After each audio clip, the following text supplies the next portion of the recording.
Nou, het is zo, als je wat door de grens komen, dan kom je, onwillekeurig kom je dit soort teksten gewoon zien. En wat mij opvalt, dat is dat er zo'n taalverskaat is maar in Europa, in de wereld.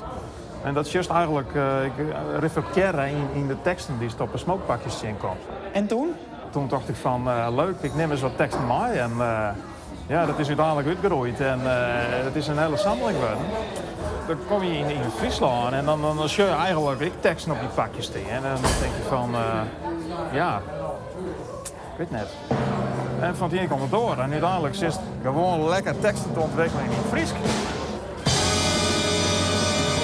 Van smoken die je weer.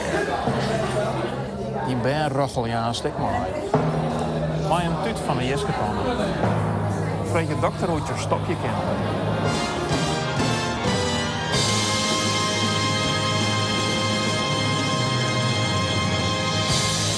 Oké, ik kan je even snel letten wat er uiteindelijk van worden is. Het wordt de tekst wordt uitgevoerd op boomerangkaartjes. En er zit als lietse stickertjes zit het erop. Dus dan kun je de zaal al loeken. Nou, dan kun je eigenlijk gewoon hoe de teksten in plakken.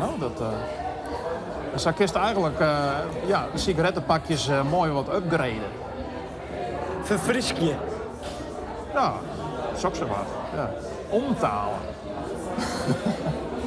Waarom doe je dat? Dat vreeg je net al. Als je inspiratie hebt, dan doe je dingen. En dan kun je dat wat zin houden. Dan denk je van, ja, maar eigenlijk zoek ik nou sliepenmatten. Of eigenlijk zoek ik nou dit of zoek ik nou dat. Maar zo werkt het net dat je ontwerper bent. Het komt. En dan mag je het gewoon doen.